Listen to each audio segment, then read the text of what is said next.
une histoire terrible, une histoire hallucinante, une histoire qu'on ne voit pas souvent au quotidien. Et cette histoire m'a inspirée, en fait. J'étais tellement abasourdie par ce que je voyais, parce que j'entendais de cette émission. Je me suis dit, non, il faut absolument que il faut absolument que j'en fasse une discussion, que je puisse vous partager cette histoire qui peut refléter beaucoup de soucis qu'on peut rencontrer vis-à-vis de nos parents, nos beaux-parents, au sein de nos foyers. Et quelles sont les limites qu'on peut mettre? Quelles sont les portes de sortie qu'on peut aborder avec cette histoire? Temps de relaxation, vous voyez, j'ai mon petit verre de l'eau gazeuse, hein, j'aime bien. Alors, je vais simplement vous dire que mon avis ici n'engage que moi. Vous aurez peut-être un avis autre, un avis enrichissant également. N'hésitez pas, ou un avis contraire, hein. N'hésitez pas à me laisser vos avis dans les commentaires. Alors, c'est parti. Vous étiez en train de nous dire que vous êtes né dans une famille chrétienne.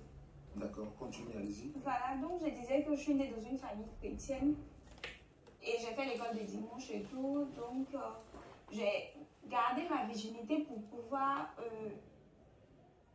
la donner à mon mari, voilà, qui va être le seul homme de ma vie, voilà.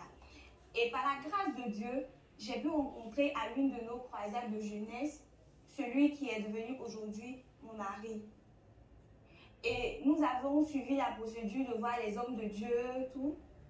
Mais quand nous sommes arrivés à l'étape de rencontrer la famille, nous sommes allés voir sa mère qui s'est tout de suite, en tout cas catégoriquement opposée à ce que nous soyons ensemble.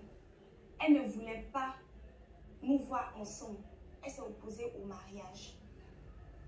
Par la grâce de Dieu, nous avons prié et nous nous sommes cachés pour faire le mariage à 4. Elle n'a pas apprécié. Elle n'a pas apprécié.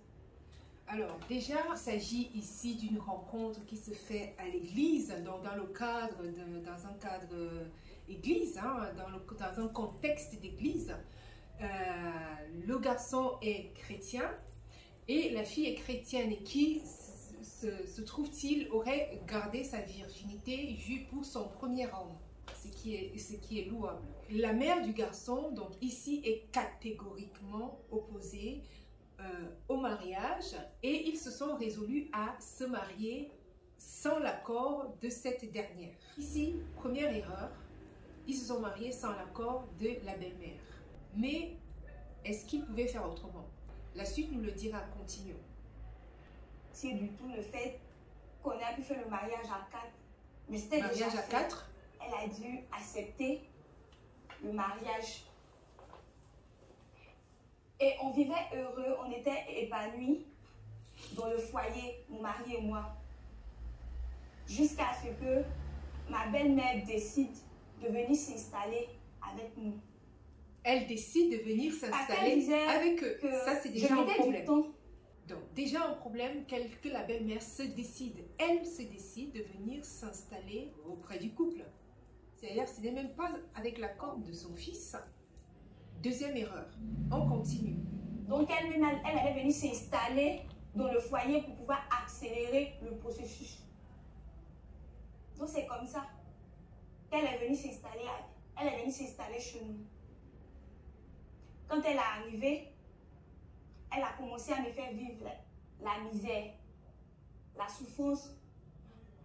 Je me rappelle que j'avais organisé l'anniversaire de mon époux.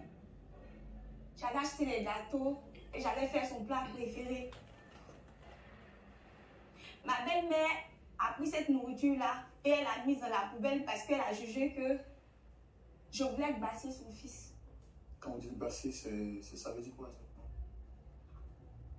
Faire des médicaments pour que le monsieur puisse m'aimer et ne pas l'aimer elle. L'envoûter en fait. Voilà, l'envoûter en fait. Alors, ici, on voit clairement que la belle-mère, elle arrive avec un but, avec une arrière-idée, avec pour détermination de venir détruire ce couple.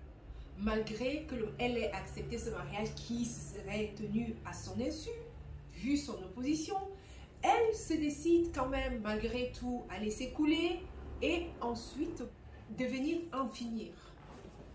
Je Je vais fermer parce qu'il y a beaucoup de bruit. Elle se décide de venir en découdre. En découdre en venant s'installer à la maison. Donc c'est son mari. Je veux dire, elle fait des bons petits repas et la jalousie. Donc voilà, il y a une question également de jalousie de cette dernière. Continuons. À chaque fois que je fais quelque chose, tout ce que je fais, elle trouve que c'est mal fait. Même la cuisine, elle me reproche, par exemple, que je fais mal la cuisine. Je ne suis pas une bonne femme de foyer pour son fils, etc. En fait, tout ce que je fais, elle n'aime pas. Elle n'aime pas tout ce que je fais. Je suis tellement fatiguée que je suis allée voir notre pasteur principal. Attendez, s'il vous plaît, vraiment soyez fort. Essayez de respirer un coup, que le Seigneur vous fortifie. Amen. Pour qu'il puisse lui parler, pour qu'elle puisse changer. Donc le pasteur, il est allé voir le pasteur. En fait, je ne l'ai fait pas pour l'exposer devant l'église, juste pour qu'elle puisse lui parler, puisque je me suis dit qu'elle allait plus l'écouter. Mais lorsque le pasteur l'a appelé et qu'il a fini d'échanger avec elle, quand elle est arrivée à la maison, c'est comme si j'avais mis de l'huile sur le feu, de choisir entre elle et moi.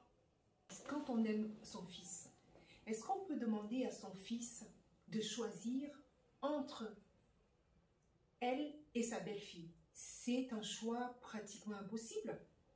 Comment veux-tu donner ces conditions-là à ton fils si tu l'aimes? Est-ce que cette femme, je me pose plusieurs questions, est-ce que cette femme est consciente de ce qu'elle fait? Est-ce qu'elle est vraiment chrétienne? Je me pose la question parce que quand on est chrétien, je ne suis pas sûre qu'on peut adopter certaines attitudes. Est-ce que, alors, il y a également ici l'excès de contrôle. Est-ce qu'il y a plein de choses, plein de questionnements qui se soulèvent vis-à-vis de ce qu'elle fait?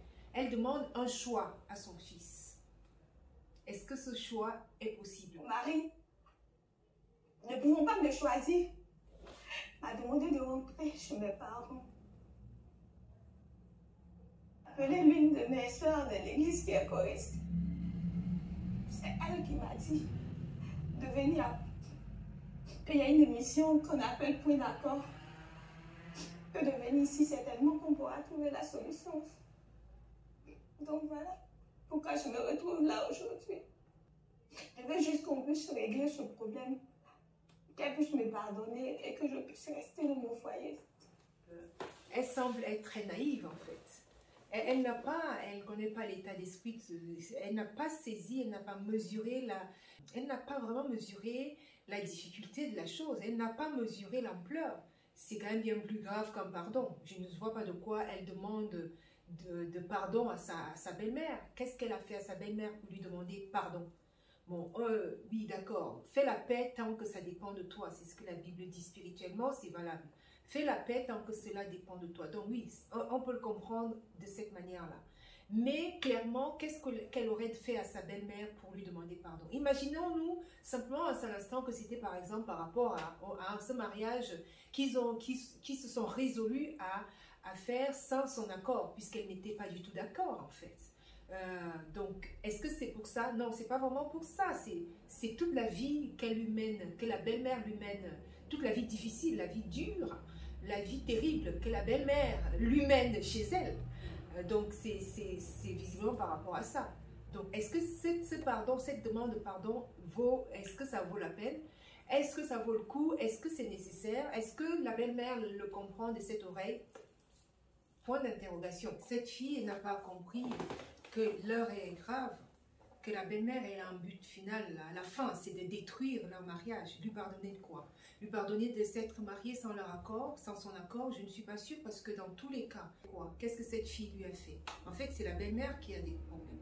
Elle dit tout simplement qu'elle ne m'aime pas, c'est tout. Elle dit qu'elle ne m'aime pas, elle n'aime pas ma tête, elle n'aime pas ma manière d'être. Est-ce que vous regrettez de vous être entêté pour vous marier à son fils? Non, je ne regrette pas, parce que j'avais la conviction du Seigneur qu'il est mon mari. Donc la belle-mère arrive. Merci de répondre à notre invitation. Je suis le frère Roland, présentateur de l'émission Point d'accord. Et c'est quoi ton problème? Mon mari prend la parole. C'est quoi ton problème? Je veux juste sauver mon foyer. Et c'est pas de cette manière-là que tu vas sauver ton foyer. En venant exposer ma mère ici. C'est quoi cette manière? Bien sûr, elle est très contente. C'est quoi ça va ces dans histoires? son sens. Quelle est cette histoire qu'on ne peut pas régler à la maison et puis tu nous exposes ici sur un plateau télé? C'est pourquoi? Bon, monsieur, moi, je voudrais, s'il vous plaît, vous demander de vous calmer. Je rappelle que vous êtes monsieur Victorien et dame Marcel.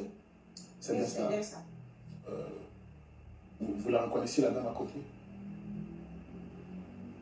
Elle là. Ouh là là, mon Dieu. Je ne la reconnais pas. Ouh là là là là là là. Et votre fils dit qu'il la reconnaît parce que c'est son épouse. Ça, c'est ce que mon fils dit. Oh. Moi, dame Marcel, Ouh là je là. ne la reconnais pas. Ouh mince. Ça y est. Je ne Ça la y est. reconnais pas aujourd'hui. Ça y est, ça y est, ça y Ni est. demain, Ni après ni demain. après-demain. Ouh là là là là là là. Bah dis donc, bah dis donc, bah dis donc, c'est Mais- chaud. C'est chaud. Je vois qu'ils portent tous les deux des alliances, ce qui signifie que ils sont mariés. En fait, elle a demandé à vous voir pour vraiment vous demander pardon parce qu'elle souhaite avoir une solution à un problème. Et elle voudrait vraiment aujourd'hui, par le canal de cette émission, vous demander pardon. Elle, en tant que votre belle-fille, elle voudrait vraiment vous demander pardon. Bon, vous dites que vous ne la reconnaissez pas. Est-ce qu'il y a un problème? Est-ce qu'il y a un problème entre vous? Monsieur, vous savez, quand on parle aux enfants, et puis les enfants n'ont pas envie d'écouter, c'est ce genre de situation qui arrive. Quand j'ai dit à mon fils, dès le premier jour, qu'il est venu me la présenter, cette femme-là, je ne l'aime pas. Ouh là là. Mais Je non. ne l'aime pas. Ouh là. Je l'aime pas aujourd'hui et je l'aimerai jamais. Et pourquoi? Et elle ne te sied pas comme épouse. Bah dis donc, c'est toi qui Il ne m'a choisis. pas écouté. Il a dit jusqu'à faire un mariage à 4 sans que moi, sa mère, qui suis son unique parent sur cette terre, ne soit invitée. Et aujourd'hui, on me déplace pour qu'une certaine femme vienne me demander pardon. Qu'est-ce que je lui ai fait pour qu'elle me demande pardon? Bah justement, c'est ce que je me disais. Qu'est-ce qu'elle lui a fait? En fait, cette dame, cette belle-mère, elle a déjà des problèmes personnels. Parce qu'à l'entendre parler, elle a véritablement un problème, soit des haines. Elle est méchante profondément. C'est quelqu'un qui est, soit qu'elle est méchante, je ne suis pas sûre qu'elle soit vraiment chrétienne. Excusez-moi, loin de moi de juger, mais on part se juge à son fruit. On se juge à son fruit. En fait, son fruit, c'est quoi? C'est la haine. C'est l'abus de contrôle, c'est le mensonge, c'est tout ça. On juge l'arbre à son fruit. Son fruit, c'est quoi? C'est la haine, c'est le mensonge, c'est les abus de pouvoir. Donc alors, franchement, elle lui demande pardon. Pourquoi? Elle dit, je ne t'aime pas, je ne t'aimerai jamais, et ni aujourd'hui, ni demain, ni après-demain. Donc c'est tellement clair qu'elle n'aime pas cette fille, point. Donc alors, il n'y avait même pas besoin de faire un effort, de venir. Bon, ça se comprend également que cette fille cherchait tellement des solutions. Elle aime son mari, elle ne veut pas perdre son mari parce que voilà. Monsieur, Oui. qu'est-ce que je lui ai fait? Pourquoi me demander pardon? Est-ce que c'est forcé d'aimer quelqu'un? Oh, mais Je non. dis que je ne l'aime pas Oh, aujourd'hui. mon Dieu. Je ne l'aime pas demain Mm. et je ne l'aimerai jamais. Pauvre Mais maman, fille, pourquoi tu ne m'aimes pas? pauvre fille, pauvre fille. Pourquoi? Quand je te regarde là, Oh là là, mais dis donc. tu me rappelles une douleur enfouie dans mon Ah, âme. mais oui, mais tu la transfères sur ta belle-fille. Attendez, madame. Quand vous dites qu'elle vous rappelle une douleur enfouie dans votre âme, C'est un cirque. il s'agit de quoi exactement? Un cirque. Est-ce que vous avez déjà eu contact avec elle dans le passé? Je ne l'ai jamais vue. Mais elle me rappelle une terrible douleur. Oh, mais dis donc. Et que tu transfères Monsieur. sur ton enfant. Lorsque mon fils est venu me la présenter Écoutez. et qu'elle m'a dit qu'elle venait d'une région, chose que mon fils ne savait pas. Mais le père de mon enfant vient de la même région qu'elle. Ouais, d'accord. Ce dernier m'a fait tellement souffrir. Mais, Il m'a fait... mais il t'a fait souffrir. Est-ce que c'est... On est sur une autre histoire. On est sur ton fils, c'est pas toi. C'est juste tes douleurs cachées, tes douleurs enfouies que tu projettes sur ton enfant. Je suis pas psychologue, hein, mais c'est juste une analyse simple. En fait, quand c'est elle de l'avenir de ce couple-là, c'est parce qu'elle, elle a vécu ça, donc du coup, son fils ne doit pas épouser une femme qui vient de cette même région que son père. Enfin bref, c'est quand même hallucinant cette histoire. Parce que ton copain de l'époque a eu un enfant avec toi et lorsqu'il a su que tu étais enceinte, il s'en est allé. Et donc du coup, tu transfères tout ce qui vient de cette région-là à quelque chose de mal. Mais il faut qu'elle se soigne. Elle a besoin de se soigner. Tellement souffrir. Je n'ai jamais oublié tout ce qu'il m'a fait. Et en l'envoyant, ça m'a rappelé toutes ces souffrances enfouies dans mon âme. Ouais. Aujourd'hui, en tant que je l'aime, je ne peux pas l'aimer. Il faut que tu te soignes. Attendez, si je comprends bien, vous dites que votre belle-fille vient d'une même région que le père de votre fils qui Effectivement. qui vous a fait souffrir. Effectivement. De quelle souffrance est-ce qu'il s'agit? Quand vous parlez du père de votre enfant qui vous a fait souffrir, il s'agit de quoi exactement? Je vais vous raconter. J'étais très jeune à l'époque, adolescente, et j'ai rencontré le père de Victorine. Amoureux nous l'étions, complices nous l'étions. Mais dès qu'il a appris que j'étais enceinte, il m'a laissé tomber. Il n'a pas voulu assumer son rôle de père. Il m'a abandonné. Ma famille aussi, ne voulant pas d'un enfant qui n'a pas de père, m'a rejeté. J'étais obligée de me sacrifier, de me comporter comme une personne immorale, si je peux le dire, en traînant dans les marchés, en faisant des petits boulots pour entretenir ma grossesse, jusqu'à ce que j'accouche. Oui. Ouais. Toujours dehors, avec mon fils. Mais maman, ça, tu ne me l'as jamais dit. Ça, c'est un autre problème, ça. Tu m'as dit que mon père était pourtant décédé. Et là, maintenant, là, j'apprends que, en réalité, mon père n'est pas décédé. Tu m'as menti. Pourquoi? Victorien, Pourquoi tu m'as menti? Victorien, tu te tais. C'est pas devant les gens ici, tu as venu me faire des reproches par rapport à mon comportement. Tu te tais. Tu n'as rien à dire ici. Mais Autoritaire. maman, c'est ma femme. Mais oui. C'est ma femme. Aujourd'hui, c'est ta femme. Maman. Laisse-moi. Franchement. Celle-là, c'est ta femme. Ça, c'est une sorcière, ça. Je suis ton unique soutien. Et alors, tu es son unique soutien. Et C'est alors, moi qui dois être le seul d'intérêt de ta vie. mais dis donc. Et non de celle-là.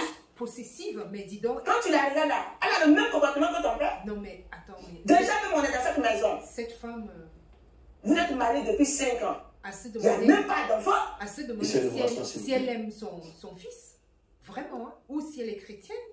Son unique Il n'y a intérêt, pas d'enfant. la mère doit. Elle ne sait même pas faire la cuisine. En fait, elle s'invente des problèmes pour cette fille. Son unique quoi? Son unique intérêt. Son fils doit être...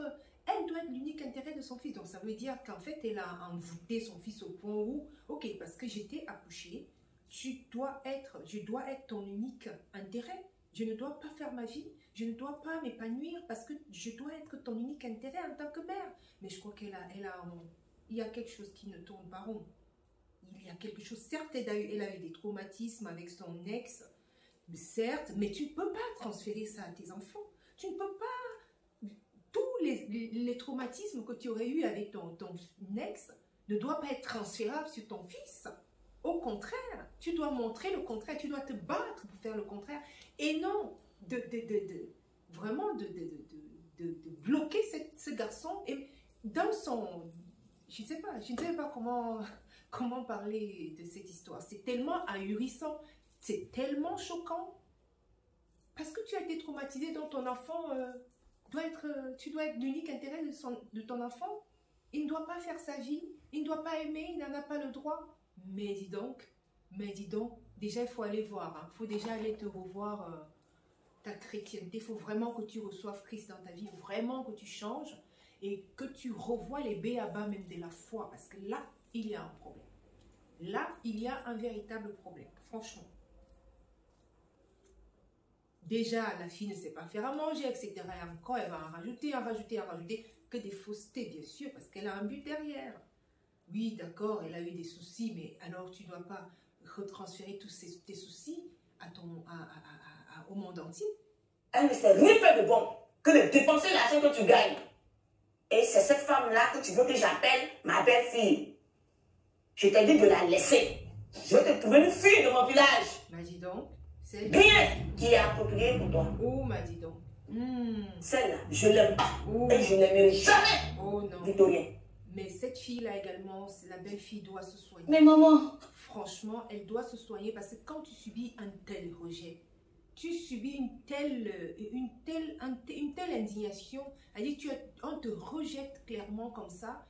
Cette fille-là doit vraiment demander également la grâce divine pour nettoyer tout le rejet qu'elle aurait subi de cette femme. Tu ne peux pas dire à quelqu'un, je ne t'aime pas, et ceci, et cela, sans raison. Tu ne peux pas. En fait, elle se croit pour une déesse, quoi. Par rapport à l'enfant, c'est parce que Dieu ne m'a pas encore donné. Je n'ai jamais fait d'avortement. Il est mon premier homme. Dieu, toi tu connais Dieu? On m'a dit en plus. Toi tu connais Dieu? Tu connais Dieu, puis depuis là, tu ne fais pas d'enfant. Dieu m'a donné. Dès que je suis allée avec le père de Victorien, dès que j'ai fait l'enfant. Et alors? Toi, 5 ans, tu es là, tu dépenses l'argent de mon enfant là, et puis tu me parles de Dieu. C'est son mari. Tu as fait avortement, tu sais ce que tu as fait. C'est pour ça que depuis là, il n'y a pas d'enfant. De toutes les manières, je ne t'aime pas. Ouh. Monsieur, je dis que je n'aime pas et je ne l'aimerai jamais. Telle est ma décision. Parlons du père de Victorien, vous dites qu'il vous a fait quoi exactement? Et quel est le rapprochement avec elle en fait? Ah oui? Qu'est-ce qu'il vous a fait le père de Victorien? C'est la même chose là. Elle doit faire souffrir mon fils comme son père m'a fait souffrir. Et ça, je ne peux pas l'accepter. C'est une malade. Elle va me laisser un jour comme il m'a laissé. C'est une malade. Elle doit se soigner, celle-ci. C'est pour ça que je suis là. Mais tout à l'heure, votre fils s'est mis à genoux pour vous demander pardon. Parce que apparemment, il aime encore sa femme. Éclatée, celle-ci.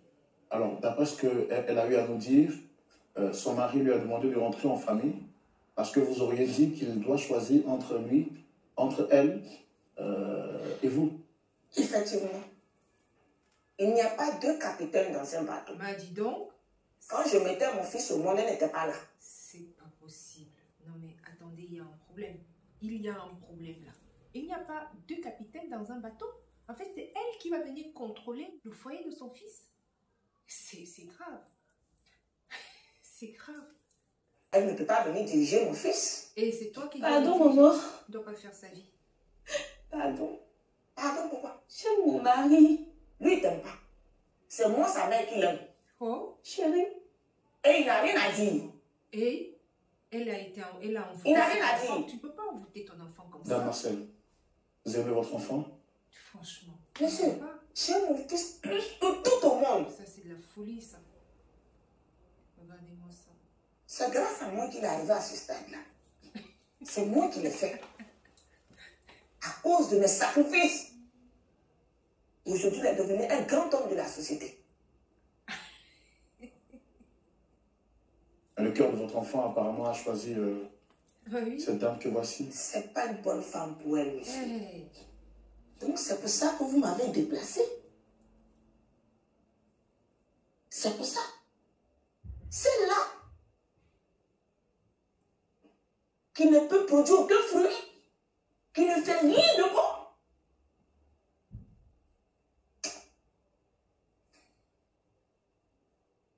Victorien, hein? Pourquoi vous avez demandé à votre épouse de quitter la maison? Vraiment compliqué. Très compliqué. En fait, depuis le premier jour que je l'ai présenté à ma ma mère m'a dit clairement qu'elle ne l'aimait pas. Et après notre mariage, la vieille a décidé de venir vivre avec nous pour un bon moment.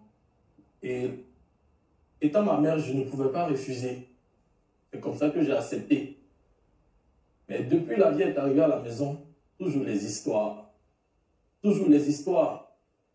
Alors là, en tant que ta mère, si c'est pour venir détruire ta vie, tu peux refuser. Tu peux refuser. La Bible dit, honore ton père et ta mère pour avoir de longs jours sur terre. Oui, d'accord. Mais si celle-là, celle qui t'a mise au monde, ne t'aime pas, celle qui t'a mise au monde est prête à pourrir ta vie, à détruire ta vie, il faut te protéger. Tu peux lui dire, maman, je vais te prendre une chambre à côté, voilà. Je vais, mais pas chez moi. Quand tu vois bien ses intentions, aussi faut-il que ton père et ta mère veuillent être honorés. Et voyant cela, ça m'attriste vraiment. Elle, c'est ma mère. Je ne peux pas accepter que ma mère se dispute avec ma femme. Donc pour cela, j'ai demandé à ma femme de rentrer chez elle à la maison. Parce que je n'avais pas le choix. C'est vrai que ça me fait mal, mais c'est ma mère. Et qui détruit ta vie. Une chose à savoir, c'est que la mère, elle est unique. Le mariage, c'est vrai. Ça fait mal parce qu'on est marié, mais on peut refaire le mariage. Mais ma mère, c'est tout ce que j'ai su terre. Chérie, tu veux refaire notre mariage? Donc vous avez fait le choix de vous séparer de votre femme au détriment de votre mère. Oui, je n'ai pas d'autre choix. La Bible dit l'homme quittera son père et sa mère s'attachera à sa femme. Il est mature. Vous êtes conscient au moins que vous êtes marié, vous ne pouvez pas divorcer. Oui, mais je suis obligé de divorcer. Il est mature, simplement. Il est mature, il a été envoûté. Enfin, je n'ai pas d'autre choix. C'est une histoire terrible. Parce que je ne peux pas rester avec une femme que ma mère n'aime pas. Ouais. Et vous le saviez avant de vous marier? Je ne peux pas rester avec une femme que ma mère n'aime pas. Déjà, ta mère, elle a des problèmes. Elle n'a pas le droit de choix de conjoint dans ta vie. Elle peut te donner des conseils, certes, si elle voit que là, peut-être la fille est un peu spéciale. Mais là, cette fille-là, elle est tellement charmante, tellement mignonne, elle est tellement respectueuse. Qu'on lui mette une Holoros du Cameroun. Alors là, c'est parce qu'elle a rencontré cette petite qui est tellement mignonne, tellement gentille, tellement agréable, tellement compréhensive, tellement prête à tout pour pouvoir se faire pardonner, même sur des pardons, sur des fautes qui ne sont pas à elle. Mais qu'on lui mette une vraie femme en face, elle ne fera pas ça. Elle ne fera pas ça. Elle a vu où aller mâcher, claquer les arachides. C'est pour ça qu'elle fait ça. Franchement. Je l'ai fait parce que je me suis dit qu'à la longue, ça pouvait changer. Donc, on va suivre les réponses de Dame Marcel au pasteur. Écoutons. Dame Marcel, ça va? Je vais bien. Vraiment, tu es bien conservé. Quand tu regardes, on pense que tu es à côté de ton frère alors que c'est ton fils. Je l'ai eu très jeune. Très jeune. Regardez ce profil-là. D'accord. Tu as eu d'autres? Regardez son profil, le profil à cette dame. Même ses réponses sont... tu sens c'est quelqu'un qui a des problèmes. Quelqu'un qui a des problèmes qu'elle doit résoudre pour elle-même et non pourrir la vie de son fils. Regardez bien ses réponses. Écoutez bien ses réponses. Je ne suis pas psychologue, hein, mais seulement à évaluer, à analyser. Tu sens qu'elle n'est pas nette. Elle n'est pas nette. Elle n'est pas nette même à ses réponses. Écoutez. Vos enfants après lui? Non, c'est mon seul fils. Tu n'as pas envie de faire deux enfants? Pour le moment, là, ça ne m'intéresse pas. D'accord. Tu es marié? Non. Mais il y a quand même quelqu'un dans ta vie? Non. Donc, depuis que tu as eu l'enfant là, c'est fini, tu ne veux plus avoir affaire à un garçon? C'est ça. Mais la petite là, elle t'a fait quoi? Celle qui l'a pris pour femme, elle t'a fait quoi? Pasteur. Oui. Je n'aime pas sa tête. Elle me plaît Elle pas. n'est pas la sœur C'est grave. de celui qui t'a laissé. C'est pas sa Oui, sœur. mais oui, Elle n'est pas membre de sa famille. quand même. Quand même. C'est pas elle qui t'a fait du mal. Elle est innocente. Elle ne sait même pas qu'il y a une histoire comme ça Ben oui. qui est arrivée. Et puis même, Comment tu peux te lever comme ça pour dire que je l'aime pas? franchement, Elle t'a rien fait. C'est ta fille aussi. franchement, est-ce qu'on est obligé de demander à cette dame d'aimer? C'est à prendre ou à laisser dans ces cas-ci. C'est à prendre ou à laisser. Ce n'est pas c'est pas une fille de mauvaise vie, ce n'est pas une fille de mauvaise augure, ce n'est pas une fille insolente. Cette fille n'a pas de problème pour que cette dame la déteste à ce point. Alors c'est la dame qui a des problèmes. Alors pourquoi positionner ce problème-là vis-à-vis d'elle en fait? C'est à prendre ou à laisser dans ces cas. À la limite, il n'y a même pas besoin de lui demander son avis parce qu'elle est malade. Elle a un problème qu'elle doit déjà, elle, résoudre. On n'a pas besoin de lui demander son avis. Donc, je suis tout à fait pour le fait que ces enfants sont allés se marier à 4. Parce que, imaginez-vous, elle a d'autres problèmes, en fait. Ce n'est pas le problème, ce n'est pas vis-à-vis de la fille, mais c'est elle qui a d'abord des problèmes à régler. C'est marié. Ta soeur va se marier avec la femme que j'aurais décidé. Toi qui? Toi la mère? Toi, tu n'as pas de mari. Et Et c'est toi qui vas choisir femme pour donner à quelqu'un Tiens. qui veut se marier. Lui, il a déjà fait son choix. Toi, tu as fait son choix. Et tu penses que le choix que tu as fait là, Eh bien. il sera judicieux. Il va aimer cette femme-là que tu vas lui donner. Oh là là, mon Dieu. Aïe, aïe, aïe, aïe, aïe, aïe. Là, c'est la totale. Alors, Merci, monsieur le pasteur. moi, je veux que tu vides ton cœur de la haine qui vient La de là. haine. Ah oui, la méchanceté. La Que tu méchanceté. vides ton cœur. Elle doit être chrétienne, en fait. Tu es chrétienne? Oui. Tu es sûr? Franchement. Oui, pasteur, je suis chrétienne. Ah, tiens. Depuis combien de temps? Franchement, une chrétienne, la question du pasteur, vous voyez, la question du pasteur est tout à fait légitime, parce que le fruit de l'esprit, où est-ce qu'elle l'a mis? Hein? Le renouvellement de vie, où est-ce qu'elle l'a mis? La paix, où est-ce qu'elle l'a mis? La bonté, l'amour, elle a mis ça où? L'arbre se juge à son fruit. L'arbre se juge à son fruit. Que ton fils soit heureux. C'est-à-dire que ton fils a des désirs qui ne sont pas tes désirs. Mais oui. Parce que lui, c'est ton fils, mais c'est une personne à part. Il n'est pas toi. Donc, lui, il peut aimer. Comme toi, tu as été déçu, c'est ça qui a fait que tu ne veux plus aimer. Mais tu fais fausse route. Tu fais fausse route. Alors, analysons cette histoire. Essayons de voir clairement les choses. Voilà donc une dame qui pend, elle est tout pour son fils. Cette histoire nous amène à nous poser plusieurs questions. Plusieurs problèmes ressortent de cette histoire. On a déjà le problème avec le garçon, qui est le principal, qui est donc au milieu de ces deux dames. Le garçon fait preuve d'une immaturité innommable, d'une immaturité qui n'a pas de nom. En fait, c'est un petit garçon, en fait. Soit il a été envoûté par sa mère spirituellement, soit au point où sa mère pense que les choix qu'elle doit faire pour lui sont tout à fait légitimes. Certes, tu as élevé un enfant, certes, tu as été seul à l'élever, le père s'en est allé, t'a fait souffrir. Mais quand on est normalement constitué, quand on réfléchit un tant soit peu, on ne peut pas infliger la même chose à un enfant que tu as mis au monde. Ça, c'est une analyse. Hein. Je ne suis pas psychologue. J'analyse simplement de ce que je vois, en fait, des faits. Donc, elle doit se soigner. Un extrême contrôle qu'elle a tellement abusé mentalement de son propre fils au point de le mettre sous sa botte complètement, au point où il ne réfléchit même plus. Pour la suite de l'émission, je ne vous amène pas jusqu'à la fin parce que c'est très long. Carrément, lorsque la dame va s'en aller parce que son fils choisirait de dire à sa mère, oui, mais j'aimerais que vous puissiez que tu puisses aimer ma femme. Et la femme s'est levée, la belle-mère s'est levée pour s'en aller parce que ça lui était impossible.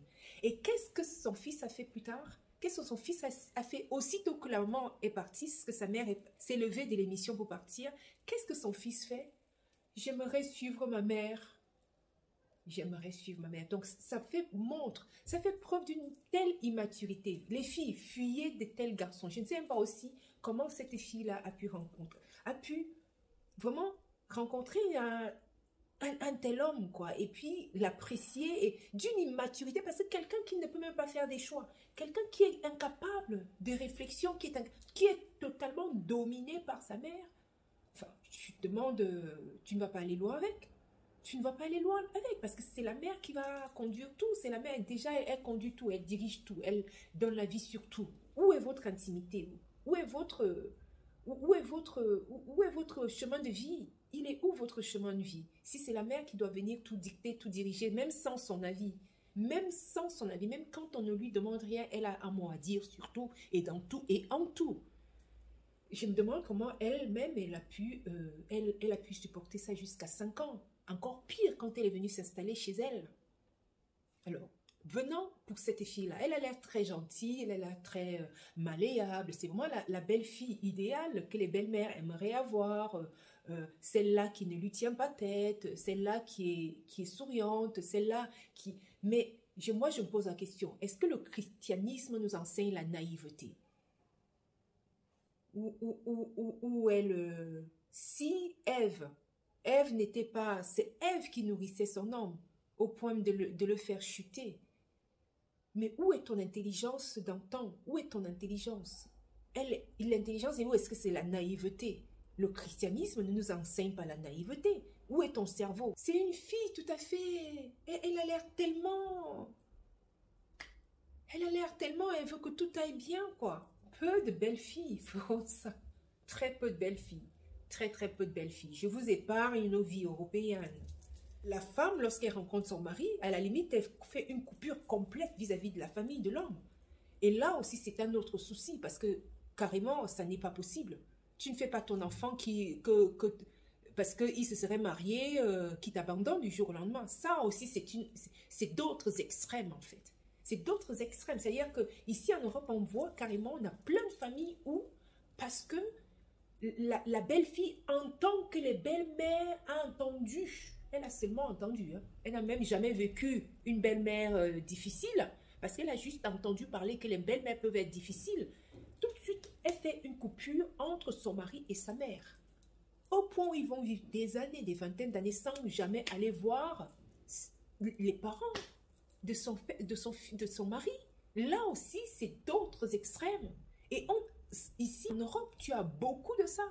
Tu as beaucoup ces cas de figure-là où les belles filles coupent carrément les liens avec leurs parents. Ça, c'est d'autres extrêmes que je condamne, moi. Que je condamne, ce n'est pas possible. Enfin, je veux dire, si tu as un enfant demain et du jour au lendemain, parce qu'il s'est marié, il ne vient plus te voir, tu ne le vois plus, mais... Et tu ne seras pas content non plus. Enfin, je veux dire, ça aussi, c'est d'autres extrêmes. C'est juste parce que cette belle-mère-là n'a pas rencontré une Holocaust.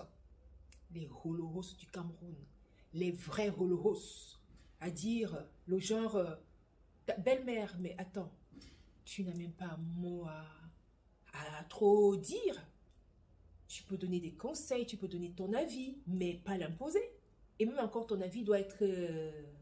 voilà. Mais là, franchement, elle a rencontré une crème des crèmes, qui lui demande pardon, qui peut même s'agenouiller, qui fait tout pour que tout aille. D'autres belles filles, et ce serait déjà éclipsé depuis longtemps. Soit elle te laisse ton fils, soit alors, elle est là, mais elle te met à distance, quoi. Soit l'un, soit l'autre. Mais elle a trouvé la crème des crèmes, qui cherche toutes les solutions pour arranger les choses. Alors, venons-en au nœud du problème. Au nœud du problème qui est cette belle-mère. Cette belle-mère, je me pose la question, je me pose vraiment la question si elle connaît la Bible, si elle a jamais rencontré Christ. Plusieurs choses. Une mère chrétienne qui connaît la Bible ne ferait pas ça. Une vraie mère chrétienne qui connaît la Bible. Tu ne peux pas vomir autant de haine, autant de mensonges, autant de manipulations. Tu ne peux pas. Quand on est chrétien, on s'abstient de manipulation. On voit clairement qu'elle est allée chez son fils pour détruire, dans le but de détruire cette relation. Tu ne peux pas user d'une telle manipulation quand tu es une mère chrétienne. Quand tu es une mère chrétienne, tu ne peux pas exercer un tel abus de contrôle sur ton fils. Elle dira, Je suis la seule dans ta vie. Tu ne peux aimer que moi. Enfin, tu n'as que moi dans la vie. Il n'y a que moi qui ai droit de contrôle sur toi. Enfin, quand on aime son fils, excusez-moi, ne m'imagine pas en train de dire à mon fils, voilà, tu n'as que moi et c'est moi qui le contrôle. Non, c'est même pas... Non. On est deux personnes différentes. Certes, c'est moi qui t'ai mis au monde. Mais quel contrôle? Je peux te donner des conseils. Les parents, on est là pour accompagner nos enfants. Ils vont tomber, ils vont se relever, mais dans des moments, à tout moment, on est là pour les accompagner et les éviter, les erreurs. On est des garde-fous. On est des garde-fous. On n'est pas là pour les contrôler, pour leur faire des choses qui nous plaisent et qui ne leur plaisent pas. Ça veut dire qu'elle fait preuve d'un égoïsme innommable. Un égoïsme qui n'a même pas de nom. Il y a tout dedans. C'est un mélange de tout. Tu ne peux pas abuser comme ça de ton pouvoir. C'est pas parce que tu as mis ton enfant au monde que tu abuses. On se poserait la question, si elle est consciente que c'est son fils, on se poserait la question, elle a un problème, c'est là. Puis on se poserait la question également, si elle n'a pas envoûté cet enfant, est-ce qu'il faut aller voir? Même quand tu vois ce garçon, tu sens qu'elle est... enfin, je veux dire, il y a quelque chose qui ne va pas. Il y a quelque chose qui ne va pas. Elle use la haine qu'elle projette sur cet enfant-là, sur cette fille. Je te déteste, je ne t'aime pas aujourd'hui, demain, après-demain, je ne t'aimerai jamais. Enfin bon, bref, à la limite, à ce niveau-là, tu n'es pas obligé de m'aimer. Tu n'es pas obligé de m'aimer. Je n'ai pas besoin de ton amour. Je vais me protéger. Ne me dis plus ça, point. Mon conseil, parents, sachez que on a fait des enfants, mais on n'est pas leur Dieu sur terre. Moi, je suis contre cette idée-là qui dit on est des dieux de nos enfants. Mais non, arrêtez ça. On n'est pas on a un seul Dieu. D'accord? Ou vers qui on va librement. On n'est pas les dieux de nos enfants. Il faut arrêter ces idées qui se... On est les dieux de nos enfants. On les a fait, oui, mais on n'est pas leur Dieu. On n'est pas leur Dieu. Il y a un Dieu qui nous guide, qui nous conduit en toutes choses et dont nos enfants aussi peuvent, vers qui nos enfants peuvent aller. Mais c'est pas, tu ne peux pas te transformer en Dieu de ton enfant.